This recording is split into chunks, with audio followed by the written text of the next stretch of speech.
I know you guys are shocked, but I used my damask print again, or stencil. I've used the HB lead and filled in that damask print. I didn't record all of this because it's pretty boring.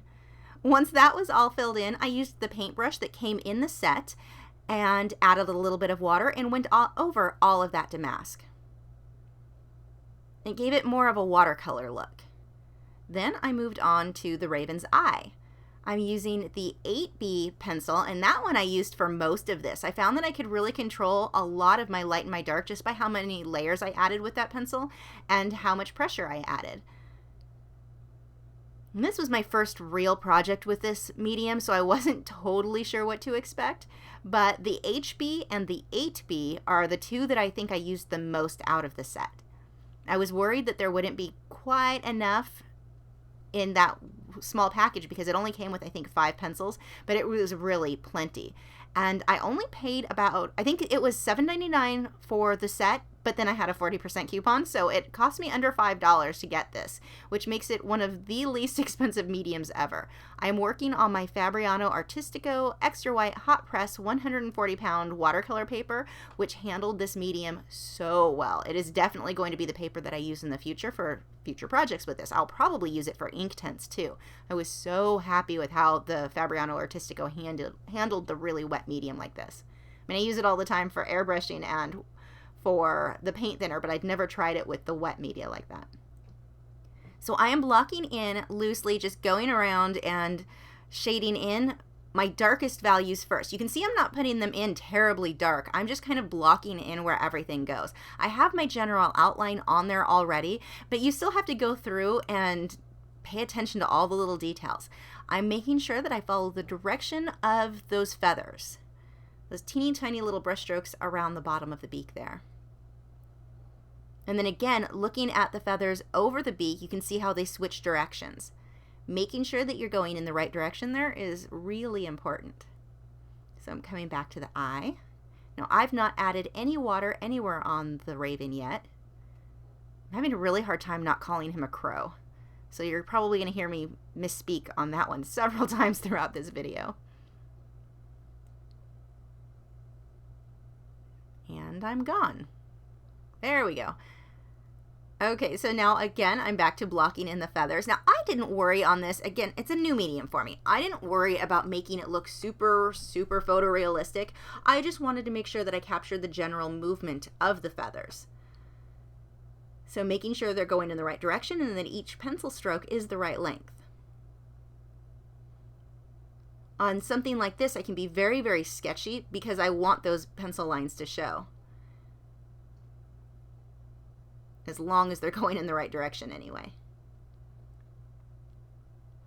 Now, one thing that I did find with these, if you put the pencil on and you need to erase, as long as you haven't added water yet, it erases just fine. Once you add water, the eraser isn't going to do a whole lot. You can soften a little bit with the eraser, but even with the ink eraser, once that graphite has gotten wet and it kind of melts it into the paper, it's really not going to come back up very much. So make sure it's better to go too light and leave areas white than to go too dark, because you're really going to have a hard time fixing that. You can see it starts to have this sort of watercolor feel, which I love because I don't work in watercolor. I love the look, but I'm terrible at it. This was a bit more, it was a lot easier for me.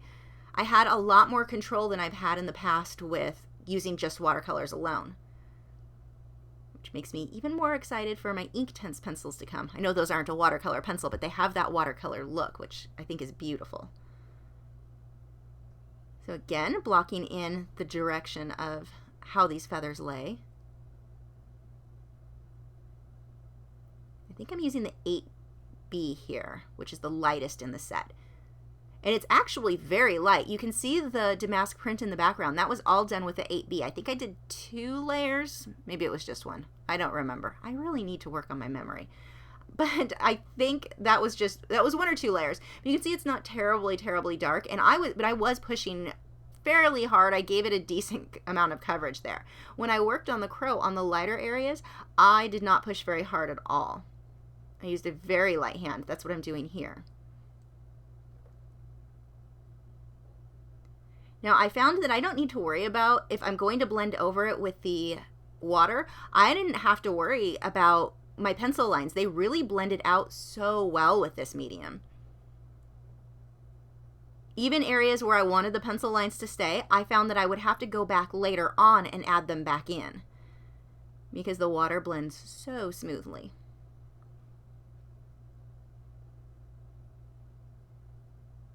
As I'm watching this, I want to work in the medium again so bad, but I'm working on a colored pencil piece, and I've got another colored pencil piece following this. So you've got 2 colored pencil pieces in a row after, not next week. Next week is an acrylic surreal piece.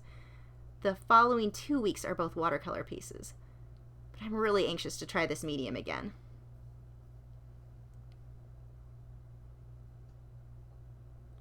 Now, being that he's a raven, he's black. I mean, it's a solid black animal. One of the things that you want to watch when doing or rendering black animals is not to overdo the black. You don't want him to be one big solid mass. You can see I'm starting out way lighter than I'm going to need to be and just slowly building up. I want to make sure that I leave a lot of those lights in there so I have that dimension where you can see the shiny feathers. If I start out too dark, like I said, the eraser's not going to pull it back up once I've mixed water in with the pencil. Making sure I'm following the direction of those feathers on his beak or over his beak. I hope you guys can understand the gibberish I say, because I listen to these sometimes after and I'm like, well, that made no sense. There are no feathers on a beak.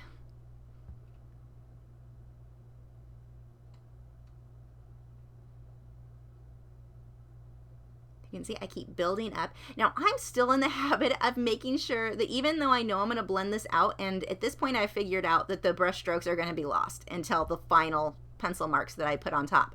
But I'm still in the habit of just following the direction of where those pencil marks should go for the feathers, just in case they show up. This was one of the fastest mediums that I've worked in a very long time. I had this whole raven done within 2 nights. And I was pretty slow on it because I did not know what I was doing. Well, not initially. As I continued to work, I pretty much figured it out. Definitely an easy medium to get the hang of.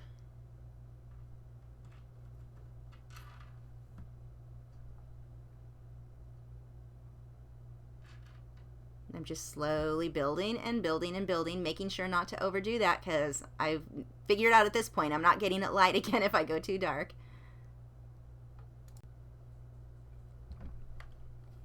The thing that I loved about these is that 8B lead, which doesn't seem to be as dark as a lot of the other leads that I use. I believe my Derwent set goes up to 9B, and then I've got my General's Layout Extra Black pencil that I use so often.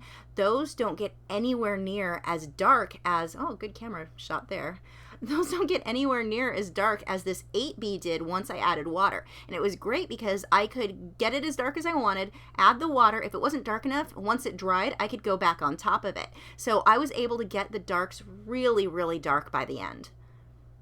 And the other good thing about this is that normally if I go that dark with graphite, I end up with a lot of shine on the paper wherever the dark graphites areas were where I layered and layered and layered. That was not the case here. It stayed pretty flat, so that was really nice. It sure made getting a good photograph of it a lot easier than with shiny graphite. If any of you have tried to photograph your graphite pieces where it's shiny, you know that can be a pain.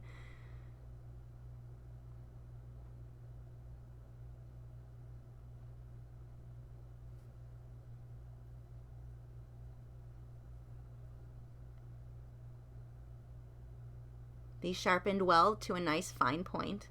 They weren't terribly brittle. I'm adding water over this.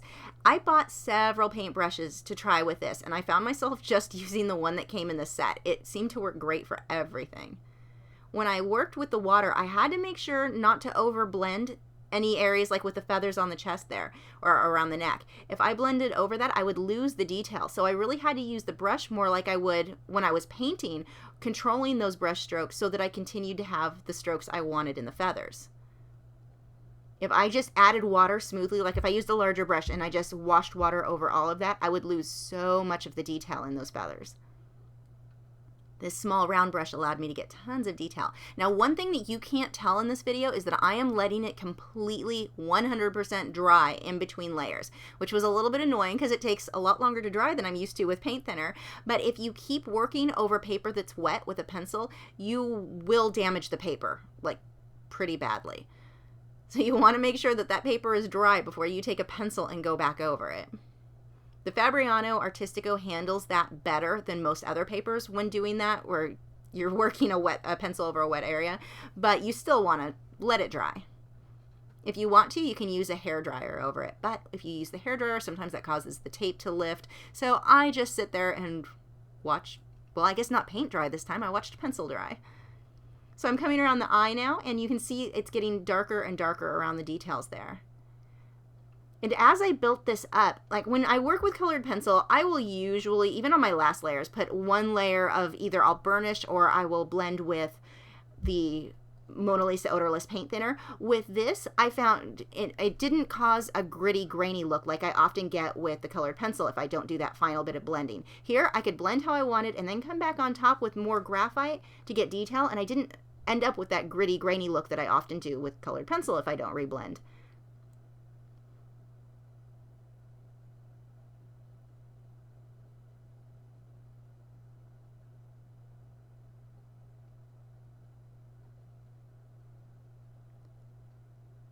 I didn't use any shading tools or any of the tools that I generally use when working with graphite. I just depended on the brush with water here and just how I layered my pencil in general. So you can see all of those areas that I had really light. I am slowly darkening them up, but I've got to do it really slow because, yeah, it just doesn't lift back up well. So it's not as forgiving as regular graphite in that sense. It's also a lot faster to get smooth coverage.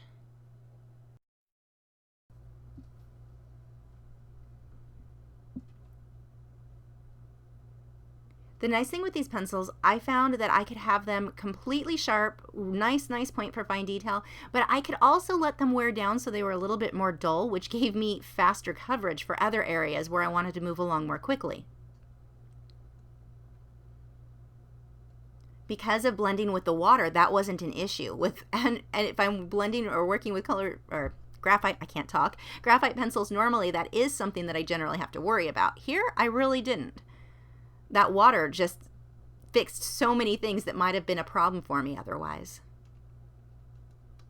Now, I do feel that I have more control with regular graphite pencils because I can lift it so much back up with an eraser, but part of that I think is going to be just getting used to this.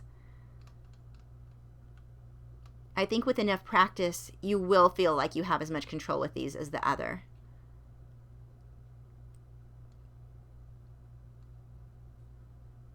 Now for these feathers, I'm not completely exact, I'm just close. If I've got one feather a little bit off, no one's really going to notice the difference.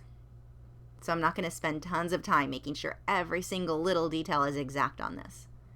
Especially since I'm not going for a very photorealistic look. I'm being a little bit looser than I normally would be.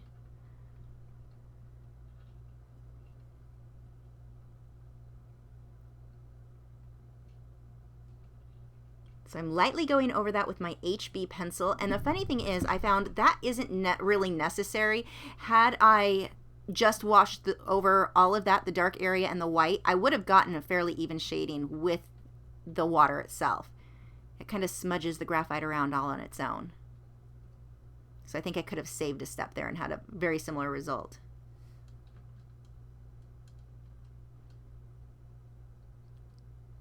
I'm using the paintbrush like I would if I were actually painting, making sure I'm paying attention to what areas that I'm darkening up so that if I have brush strokes showing, which you will get with this, I need to make sure they're going in the right direction and working in between each of those feathers, that I'm not just smudging them all together.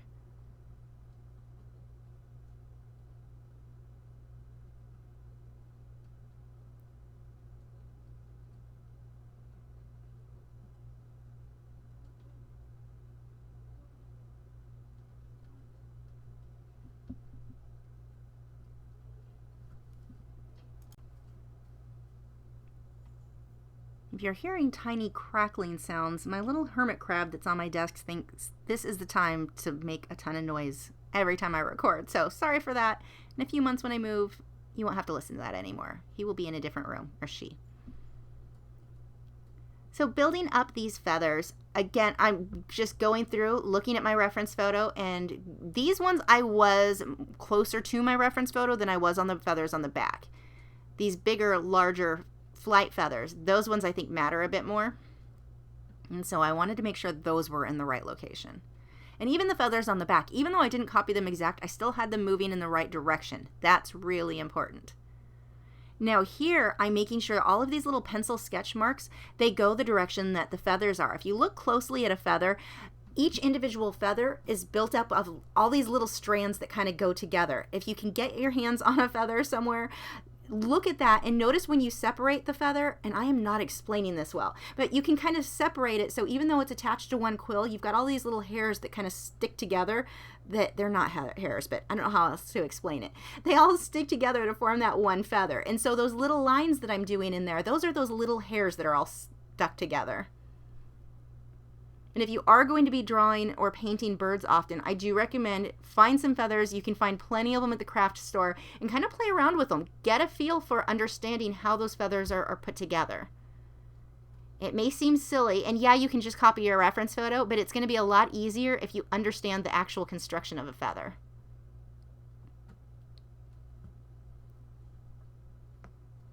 Now here, I worked around the flower that's right below my hand right now.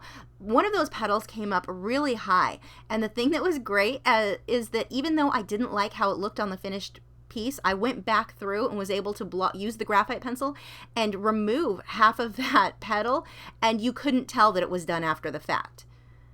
The way that these layer for detail like that, very, very forgiving.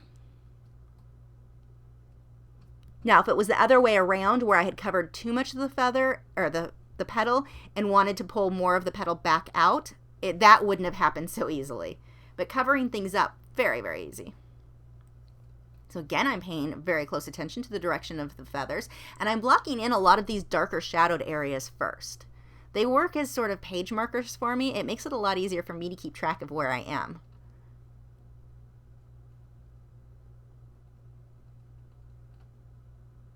Now I'm on to the flight feathers, which I'm apparently working off camera. Yay for paying attention. I should have adjusted that angle.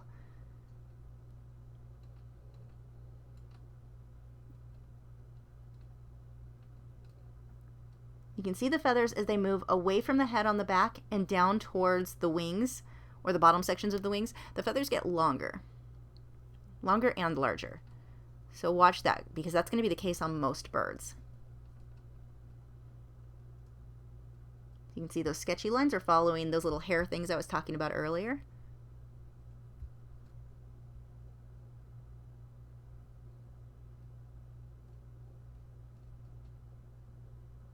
I have got to start pausing the video before I adjust angles like that.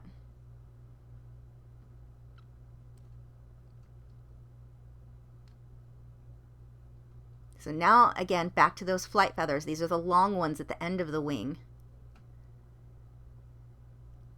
Those ones I'm being a little bit more exact on where they go. I'm working with, I believe at this point I've switched over to my 6B pencil so that I'm not super, super dark. But still pretty dark. I love how dark this lead will get when you add water.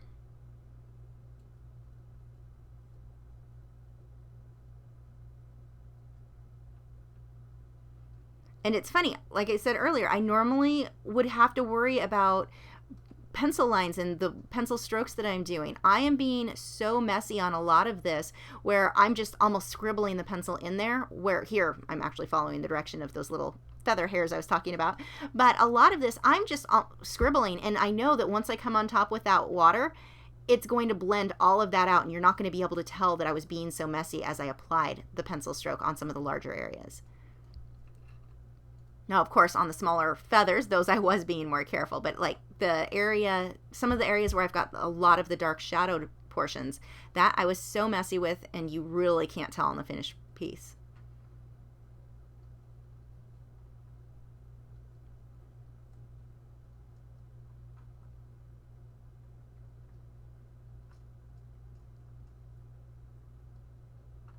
I had a fair amount of water on my brush for doing this blending.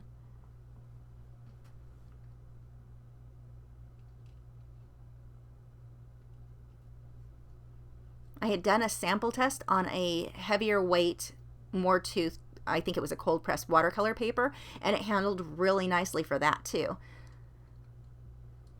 Handled nicely. That didn't come out right. It behaved nicely on that type of paper as well. I really like the results I've gotten on both that type of paper and this smoother Fabriano Artistico hot press paper. So I'm coming back through with a very sharp pencil and getting those little details on the chest. Really darkening up some of this. And here I am making sure that I follow the direction of those feathers. So a lot of this is not going to be blended out with water. Some will, but a lot of these strokes are going to show. So at this point, most of the raven, I have all of the feathers blocked in. I can see where they go. I'm just better defining them all now. Now, if you like to work on one teeny area at a time, that should work fine for this medium as well. But you guys know I like to jump around a lot.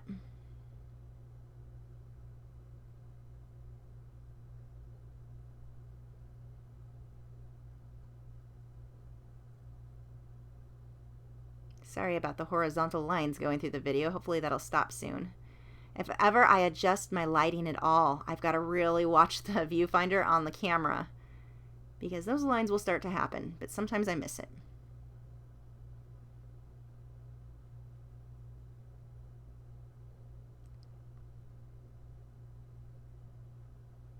I'm darkening some on the back, but I'm not going too crazy because I still want the area to feel pretty soft. It's a very smooth area.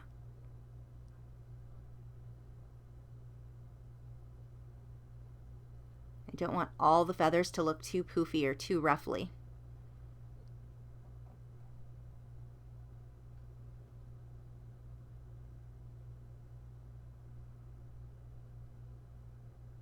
You can see I'm still using that very sketchy look around the edges of these feathers.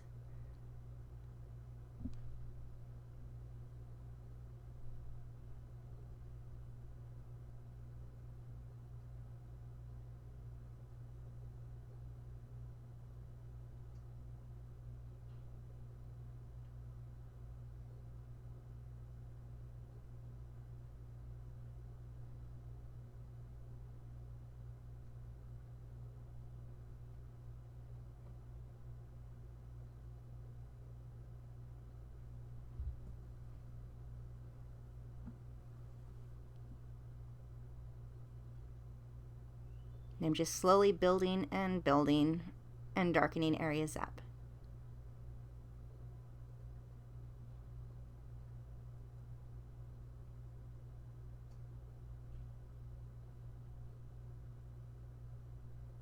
I drew in a feather I didn't want, but because I didn't blend it out with the water yet, I was easily able to erase it.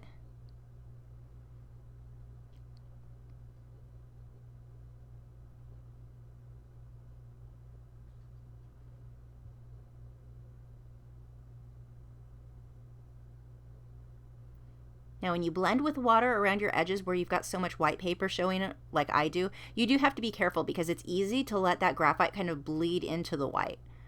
So do be very careful with your edges when you do the blending there. So I used a little bit less water on my brush for those edges.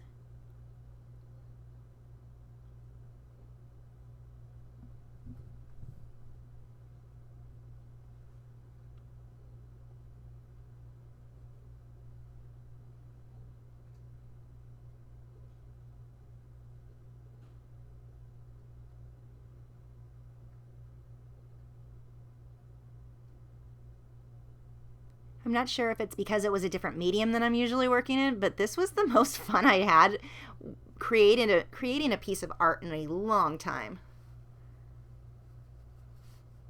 Maybe because it was just moving so fast, so I had that instant gratification, but I had so much fun working in these.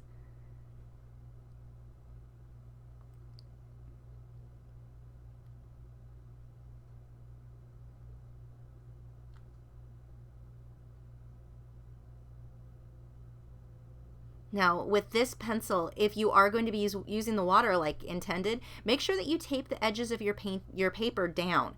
I'm using a regular masking tape because the Fabriano Artistico is pretty hard to rip, but a lot of people prefer blue painter's tape, or you'll often see me use the black artist tape that is a lower tack masking tape. But tape it down with something, and which tape you choose will depend largely on what type of paper you're using. That way, when the paper starts to warp a little bit, which it will dry flat. But if you don't have those edges taped down, it'll dry in all kinds of funny shapes. And when I say tape the edges down, I don't just mean a piece of tape on each edge. I mean all the way around. Every outside edge of that paper is taped down.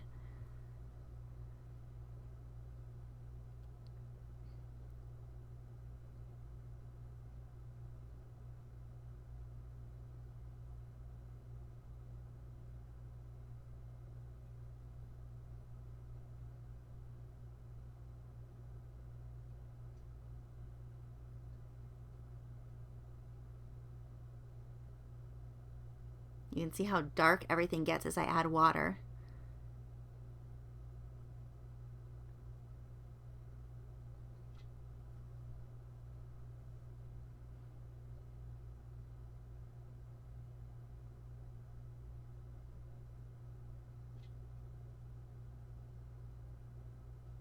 I think this would be a lot of fun for drawing or rendering animal fur as well.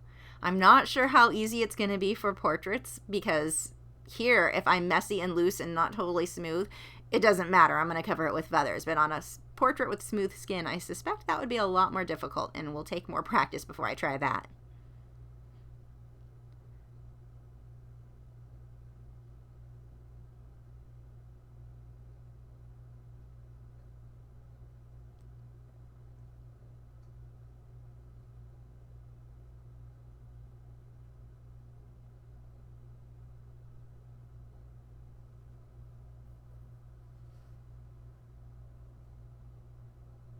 I do think that these pencils will be great for drawing people hair as well.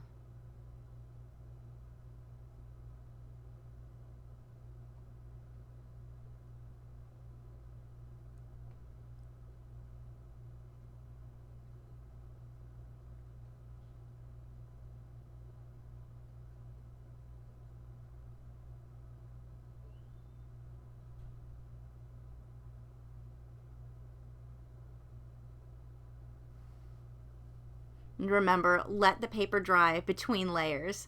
It does not look like I'm doing that here because of it being sped up, but actually usually most sections where I had to let it dry, I just turned the camera off because it did take a long time in between layers. You can use the hair dryer to speed it up, but sometimes that lifts the masking tape and, like I had said earlier, will cause more problems. Not really problems, it's just a pain.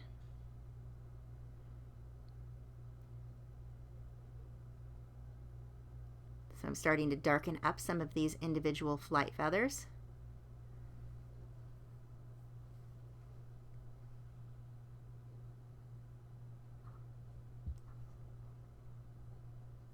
And blending that out with the water. Notice the direction that I'm moving that brush follows the little lines that I want in the feathers. I am not just slapping that down all over the place.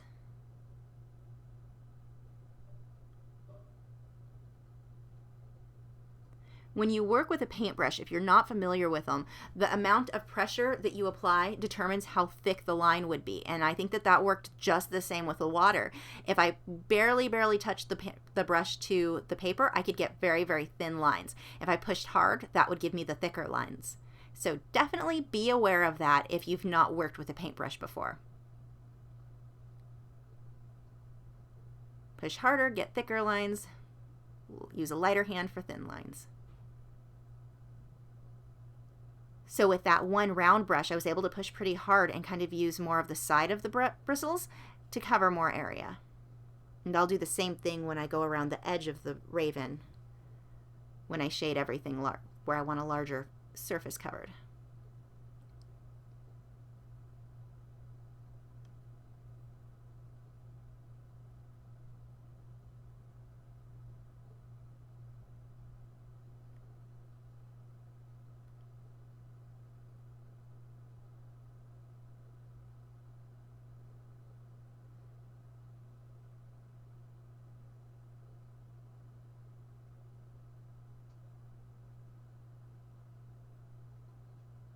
Now at this point, you can see the whole raven is very mid-range. I mean, I have some darks and some lights, but he's pretty flat. So I'm gonna have to go through, once all of this dries, and start darkening areas up quite a bit to add more dimension. Because it just looks like there's a lot of little detail, but you can't tell which is part of the wing or the back or the tail or the flight well, the flight feathers stick out by themselves, but even then they're kind of all mixed in with each other. So I'm definitely going to have to hype up my contrast by adding more darks. So that is dry, and now I'm coming back through with the 8B pencil, really darkening all of this up now. Now I'm not just randomly going through and scribbling black or the dark graphite all over the place. I am paying attention to where I want those darks to go.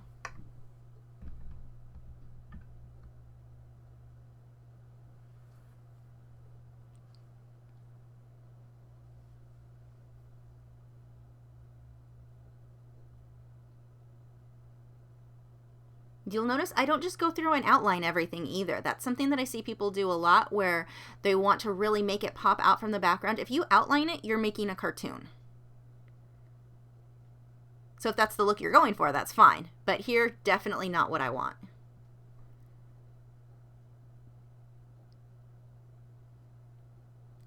Everything are just varying shadows. My darks will fade into the lights.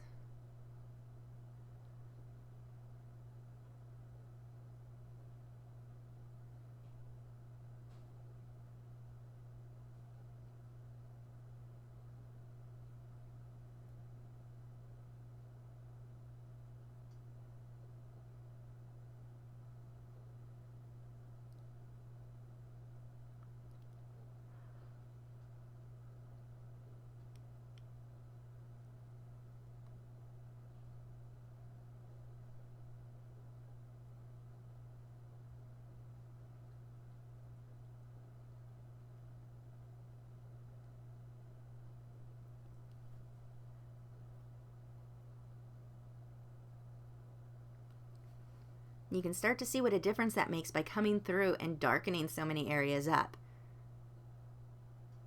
It doesn't look as flat. But I don't want to evenly go through and darken up all of the darks throughout the whole bird, or that brings me back to the same situation. I'm just darker all over.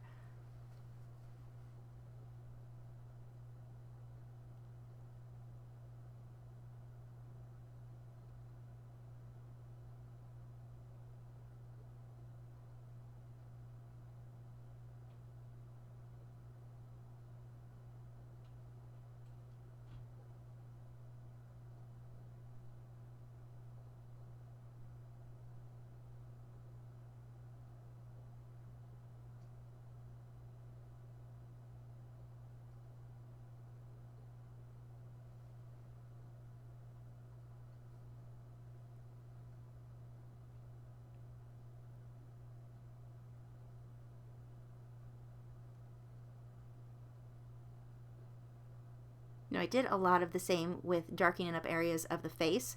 You just can't see it because I didn't realize my camera was not angled at that area. I've got to start paying better attention.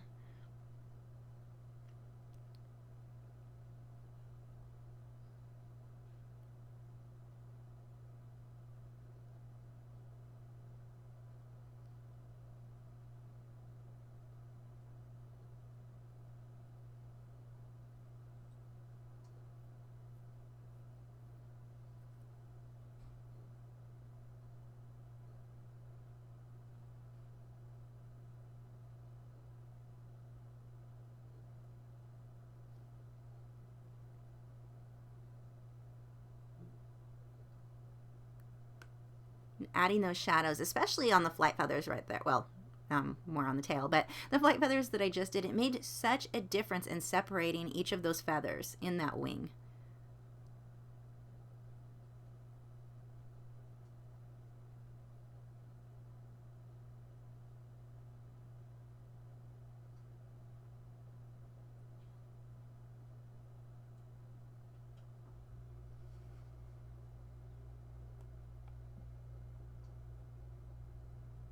Now that is dry, and I'm going to work around my outside edges. I started with the HB pencil. This was a little bit scary for me because I wanted a shadow all the way around the raven, which is not something I normally do, but I wasn't sure how easy it would be to get this smooth. So I started with the HB pencil first, which is the lightest in the set. And I very softly laid that all the way around the raven.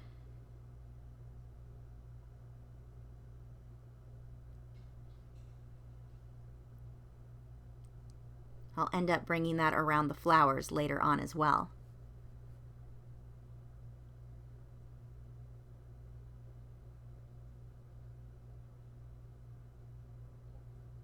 And I'm still able to be pretty loose. I'm using a very light hand, but I don't have to work like I normally would in graphite in teeny little circles to keep even coverage all the way around. Now I'm coming through with one of the darker pencils and adding a bit stronger, more contrast in a few of these areas.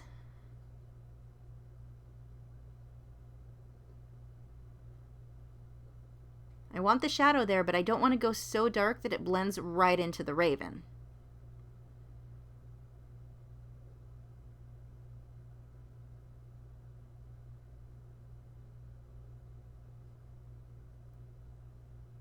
Now the scary part, adding water. But I'm using more of the side of the brush. And I first blend out the outer edge, the lighter area, and then I work on the darker area. But if I start dark into the light, I'm going to just make a mess all over the place. So it was much easier to blend the light areas first.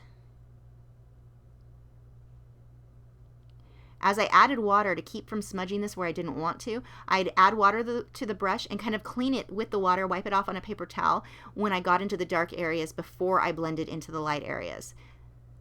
Because that brush will pick up graphite and you can end up applying it somewhere you don't want on the paper. So here where I'm up against the very white paper, I've got to make sure that that brush is clean before I touch the edge between the lightest portion and the actual white.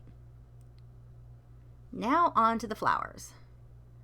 So I'm going to do them first with the graphite, the water-soluble graphite pencils. I'll come back through later on and add a bit of Inktense on the center of those flowers just for that pop of color. The Inktense played so nicely with these graphite pencils too. That was pretty nice because I love mixing black and white with a bit of color. So I will definitely be doing that in the future. With the Inktense pencils, I have the set of blocks. It's a set of, I think, 12 that I got from my Smart Art box last month. And those are great because you can mix colors. Even though there's only 12, I'm able to mix several of those colors like you would with watercolor. Mix it in the little container that they come with, and I'm not explaining this well. But you can mix them together to create tons of different colors, even with just that set of 12. So if you're tempted to try them out, you can try just the small set and play with those. But I'm using the Inktense blocks like I would watercolor blocks, where I'm mixing it separately. I didn't add the pencil straight or the blocks straight to the paper. Mixing it separately gave me a lot more control. So I'm shading this flower in. I believe I'm using the HB pencil again, the lightest in the set.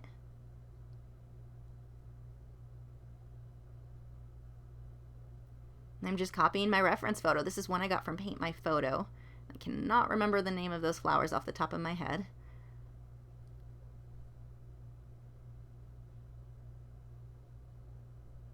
The raven photo came from wildlifereferencephotos.com. They've got a few really nice raven shots over there. I spend way too much money on that site. I have so many of their photos.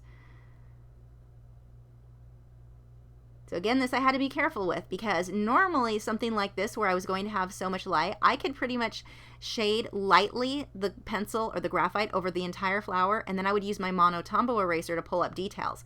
But with this, I really need to leave that paper white because once that water hits it, it is not getting light again. And when doing shadows like this where you've got the high contrast, I recommend think of them as abstract shapes. Don't think of them in terms of flowers or they won't come out looking right. If that means you need to work, well, I guess flowers upside down will still look like flowers, but you turn it sideways, upside down, whatever you need to trick your head into just seeing the abstract shapes, not a flower petal. Pay attention to where those shadows are.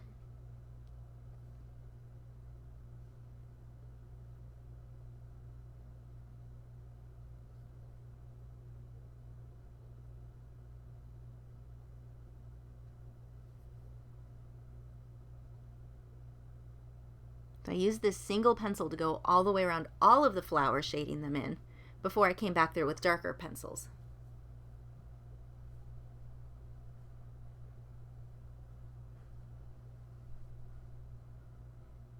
And here it was so important to look at it as the abstract shapes, because this transition between these two flowers was just a mess. It was really hard to tell what petal belonged to which flower.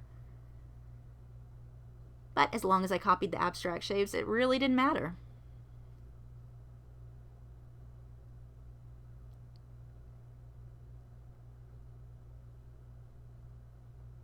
Now the area I'm working on right now, I ended up going back through later. That's where I was talking about earlier, where I came through and removed part of that petal. It just didn't look right.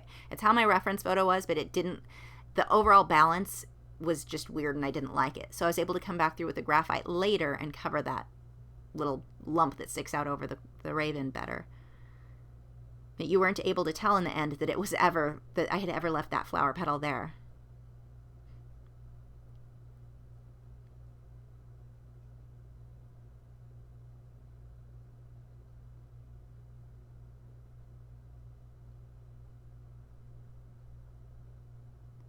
I think one of the things that makes rendering flowers so difficult a lot of times is that as kids, that's one of the first things that we often draw. And we draw flower petals with those like 5 daisy loops or however many it was.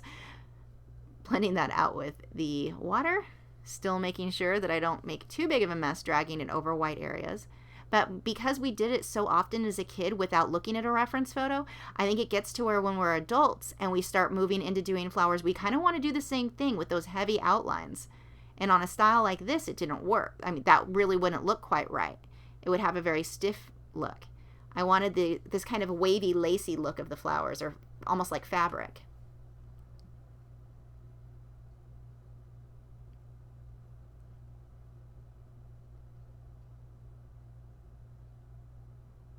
So that is dry, and now I'm coming back through with the darker pencil. That is the 6B, I believe.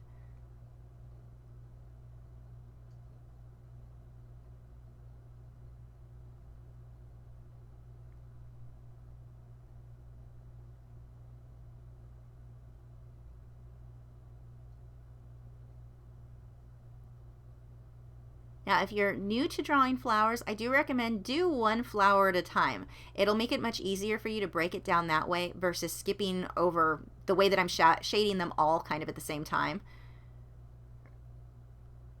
Make it easier on yourself and do one little bit at a time.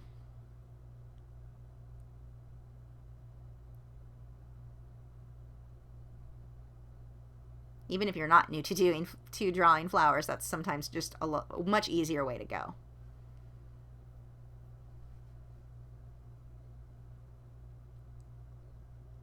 And I've still really got to think in terms of abstract shapes. Even though I have most of the shadows blocked in as far as where they're going and I've got the shapes defined of the flowers, I still have to look at them very much like abstract shapes.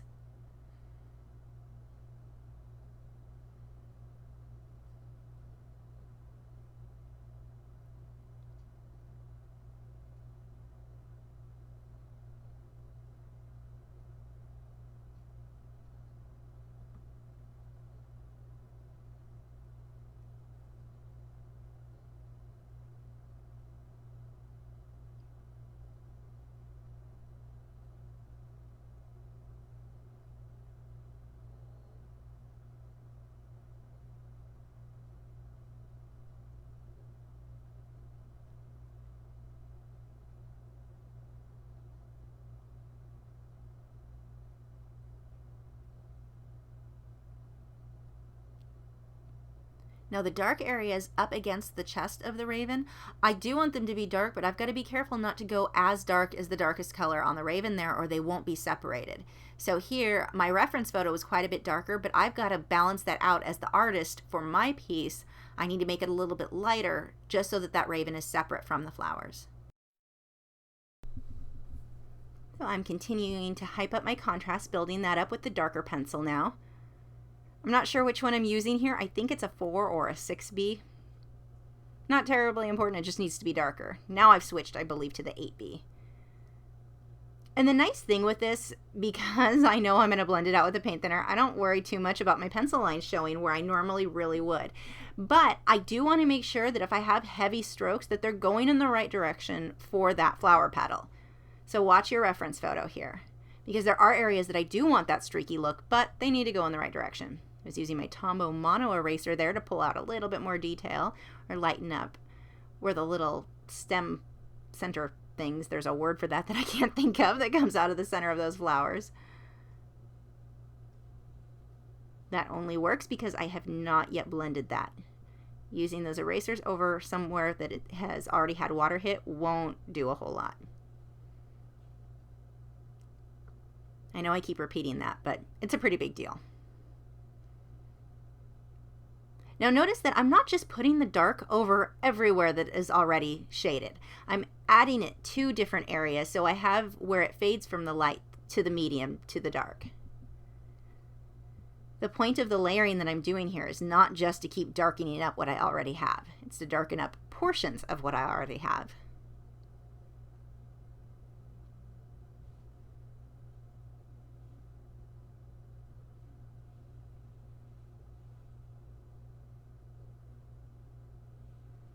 Again, still thinking in terms of abstract shapes.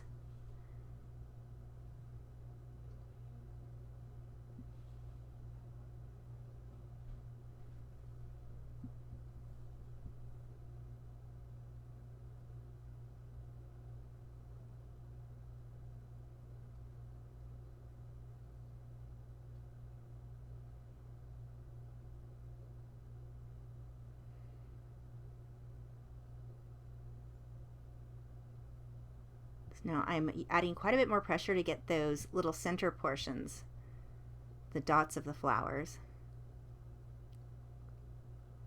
And that same pencil, I haven't switched pencils, but you can see that I'm not applying a lot of pressure, and how much darker the areas were that I applied a lot of pressure versus here where I'm using a lighter hand. You can create so many different values with that same pencil depending on how hard you push and how many layers you add. For years, when I worked in graphite, I only used the Prismacolor ebony pencil, which has so much gloss and isn't as dark as the General's Layout Extra Black, which I've switched over to. But I only used that one pencil for years. It took me quite a while before I switched over to having a big variation of the graphite. But if you get used to working with the darkest by how much pressure you're applying to that pencil, you'll make your life a lot easier. So I'm blending that out. And again, remember, it's going to darken it up quite a bit once you add water. So keep that in mind. For me, and for any of you who work in colored pencil where you're using the paint thinner, you're going to be used to that concept. So it's easier, I think, for us to judge how dark we need to go with the pencil before we blend, knowing how much darker it's going to go once we blend. But if you're new to this medium, or to blending like this, it will not take you too long to figure out or get used to how much darker it's going to get.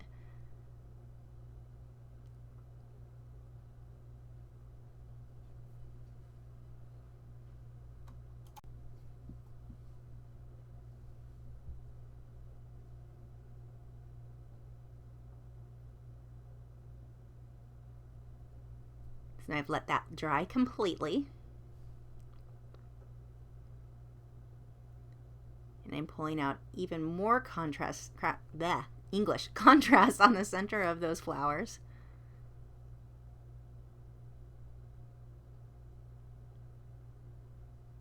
Now they've also got some spots on portions of these petals, so I'm going through and adding those as well, which adds so much more detail.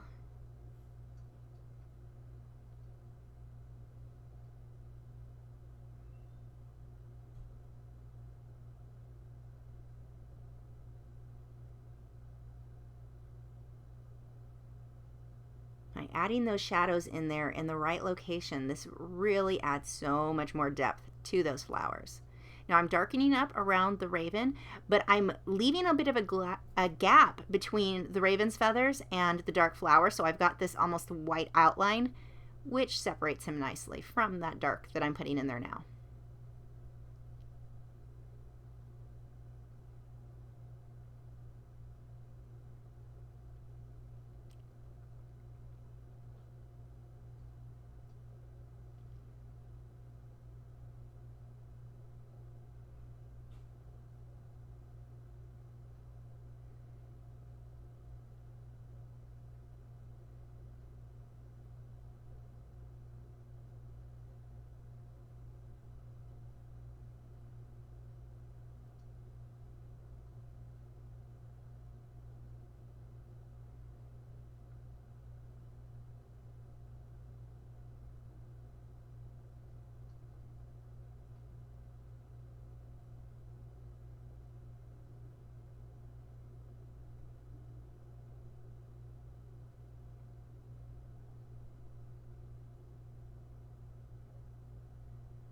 Now on the reference photo that I was using, the centers weren't darkened up quite as much as I'm doing here, but my work felt too flat to me without that, so I did come back through and darken them up a lot. I'm also adding the shadow now around the outside edge of these flowers, like I did on the raven.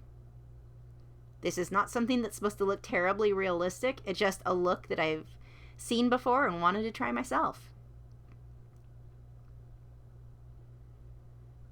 It gives it more of a collage feel, I think.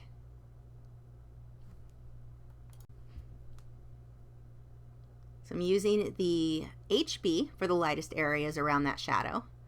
And then I will come back through with the darker leads right up against the flower petals. You can see right now the flowers are actually outlined. That isn't going to stay there. I'm going to come back through and make that fade out into the dark pencil, into this shadow that I'm working right now. I just needed to put that there so I could keep my place easier. I didn't want to get the HB pencil on the flower petal where it needed to stay white accidentally, because as we've learned so far, that can't easily be fixed. So now I'm using the darker pencil again and hyping up more contrast.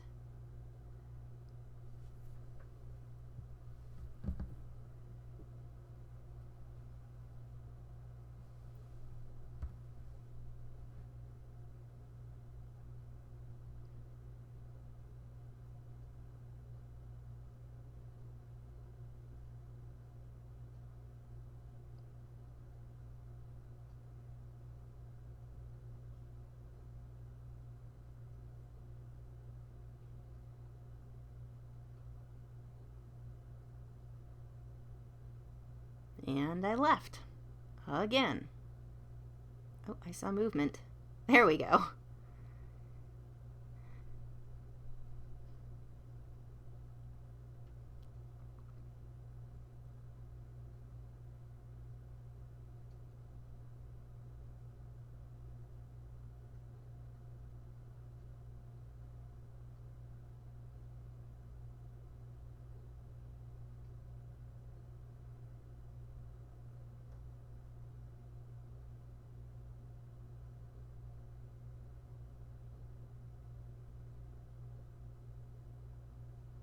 Now for that area, if you look back up by the raven's chest, where I've got that dark of the flower next to him, I had to go super dark right there in order to make the white that kind of outlines or borders that raven show up better. So this is all about contrast. Sometimes you have to step away and not think, well, my reference photo is not that dark, or my reference photo is a lot darker. Decide what's going to make your piece strongest. Here, I needed to set those two apart. And so if I was going to add that shadow, it couldn't be the same exact tones as on the raven.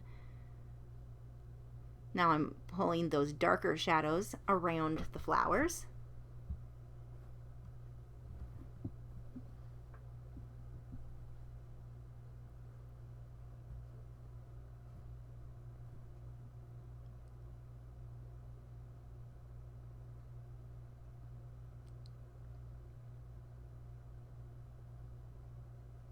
You can see I'm not shading that perfectly even all the way around. Certain areas I want to be darker, which gives it a more realistic look, which is kind of funny saying that because this is very much collage-like. It's not a realistic look. But as far as the shadows, if I go all the way around, it just looks like a heavy border, a heavy outline, which is not what I wanted. So by having some areas where it curves in on some of those portions of the flowers darker, it looks more like a shadow instead of just a heavy outline. Now I'll blend that out. Again, I'm wiping that brush quite often when I pick up a lot of these darks. Every time I move the brush away from the paper there, I'm wiping it on a paper towel. And you'll have to play with it because you can move this graphite around quite a bit with the water. So you can see where I get to where it's too dark, too far out, I use the water to kind of push it back towards the flower. Smudging that outer edge so it's really soft. And blending back over portions of the flowers themselves.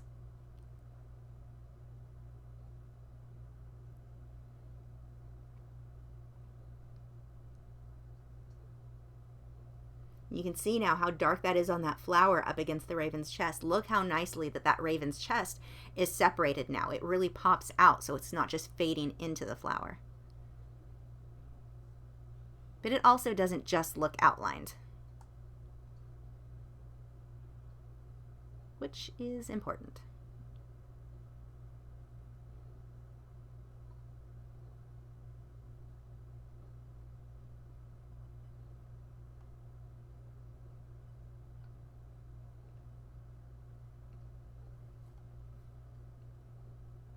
You can see I'm using the paintbrush there to create streaks. And here I start to cover part of that flower petal that I didn't like.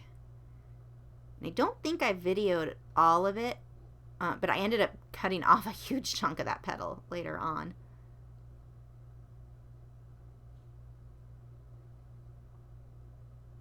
Okay, so that has now dried.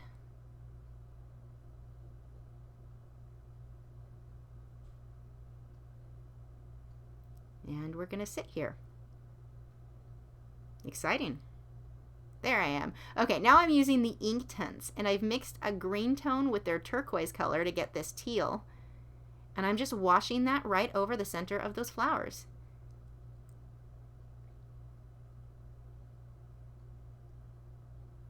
I'm not being terribly careful with it. I just want that little pop of color. I put the first coat on there, I let it dry, and then put an additional color to make it a bit stronger.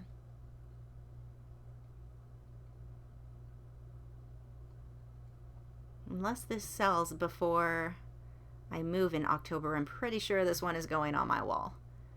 It's my colors and damask. All my favorite things.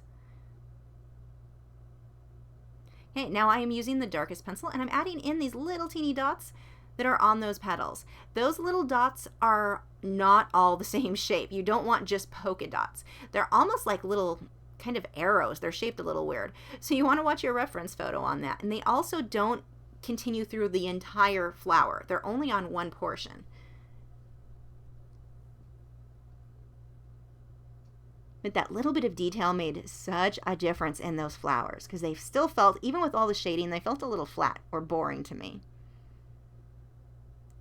The reason that I couldn't put those dots in earlier is every time that I blended out, I would have just lost them. They would have smudged into everything else.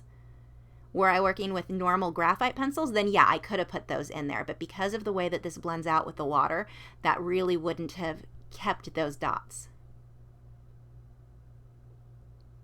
I think I would have seen a hint of them, but they wouldn't have been strong.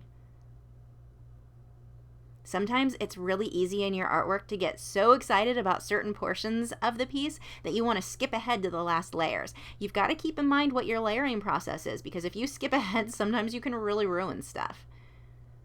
I remember having a student years ago who always wanted to paint her foreground first, but because of the methods that I was teaching her in the layering process, that wouldn't work.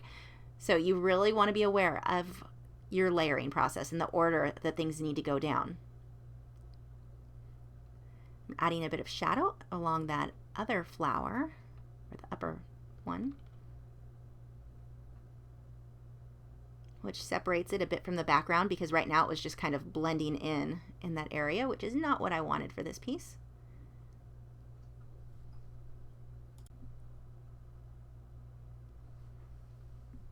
And blending that out with water, getting that nice soft look. And I'm able to blend over the damask. You can still see the damask that's under it.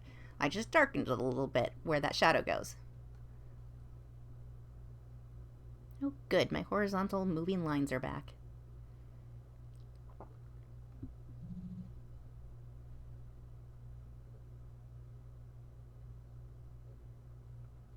Better defining those dots.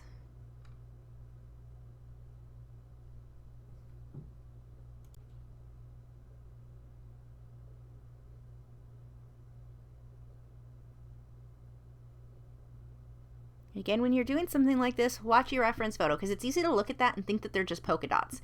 They're not. They're just different shapes. So that's the sort of thing that you really want to study your reference photo for if you want to get a more natural look.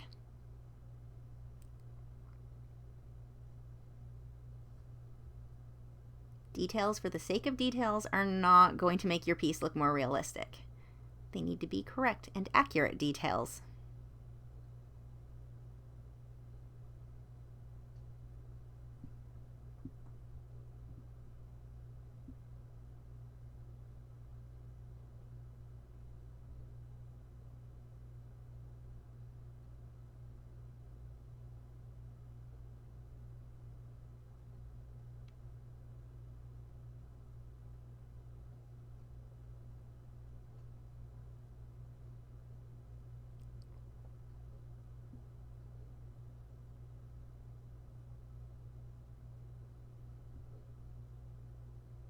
And this is the point where I just continuously back away from the piece and decide whether or not I need to hype up contrast or soften an area down.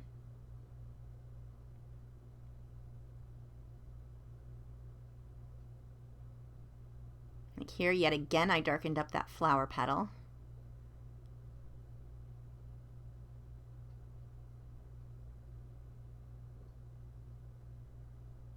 I used a paper towel because I got too much water on portions of that flower, so just by dabbing the paper towel on that, it pulled it up and kept me from having water drop running looks, which I did not want. And that is it for this guy. If you guys end up trying out these water-soluble graphite pencils, I forget what they're called. They're Faber-Castell Aquarelle something. If you try those out, I would love to hear what your experience was with them. For me, they're definitely going to be one of my favorite mediums to work with, I think.